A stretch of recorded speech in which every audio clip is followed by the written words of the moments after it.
Let Me Eat Cake by the Band Brony. The slice of cake sat in front of her, staring blankly at the princess as she returned the gaze hungrily. The sweet confection was just as glorious and regal as the alicorn that was about to devour it. Celestia absent-mindedly licked her lips, casting a hungry stare at the small slice of heaven. It called to her, beckoning her with its scrumptious sugary lace of delicate chocolatey ruffles. The princess hadn't had anything close to such innately crafted perfection in several centuries. Bakers who could make sweets good enough for a goddess were, after all, a rarity, and was teetering on the edge of over-eager anticipation, nearly falling face first in a headlong obsession. The cake was her want. It was her desire.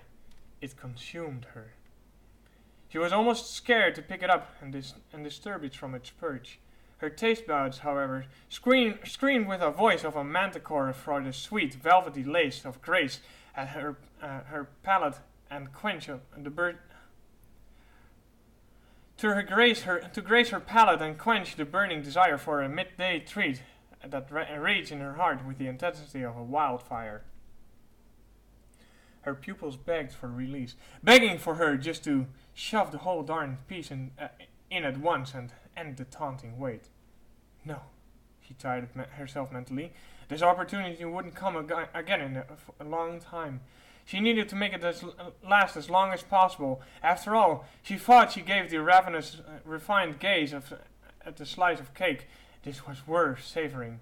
Once again, she began her approach, chin arched, mouth quivering but open. She let out a ragged, animalistic moan of delight, prepared to taste the heaven at long last.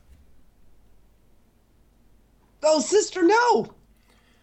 No. She was so close. Celestia turned to see a playful, scolding night princess behind her, trotting out onto the royal balcony with a joyous skip in her step. Forcing her sisterly smile, she growled at polite, Hello, Luna.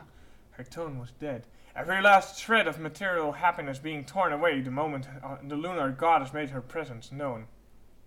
Tia, you know you're not supposed to eat sweets. It'll ruin your figure. As Celestia watched, horrified, her sister yanked the cake from her magical glow with a darker, more ambient aura of her own. You should know better. With a quick tut-tut towards her elder sister, Luna turned her stare to the slice of cake which she had so greedily stolen from her sister. Let me take care of this for you. Luna opened widely and unceremoniously tossed the cake into her mouth. A million tiny mirrors shattered in Celestia's addled mind. Their shards numbed her, tore into her very being. They shredded her with her will, her power, her resolve, her will to live. All across Equestria, ponies looked up in shock and terror as the sun, their only solitary rock of life and sustenance, flickered like a faulty light bulb. The Sun Princess's heart was wrenched from its place in her chest, spiked into the ground, and trampled on by an army of buffalo. A million changelings screeched into her ears, the deafening cries reverberating within her bones like they were a million tiny jackhammers, pummeling her emotions into dust, leaving nothing but a charred husk of an alicorn in its wake. Ooh, that's good. Luna moaned. I'll have to find whoever made this and give them a medal. She turned to her broken sister. We can do that, right? In response, Celestia hardly batted an eyelash at her kin's quandary. Her mind was instead focused on the great looming ball of dust and rock that she was slowly raising behind her. The sickly pale light that reflected off of the great orb cast a daunting shadow behind the solar sister, bathing her outline in a white, mysterious glow. Her pupils contracted, and her posture stiffened, giving her a crazed look to any pony that might have gazed upon her. Luna took a look of distress both at her sister's demonic appearance and at the rising sphere of light behind her. Tia, why are you raising the moon so early? It's hardly 3 in the afternoon. Oh, Luna. Her voice was deathly horrifying, a creeping wave of malice that sent shudders down Luna's spine.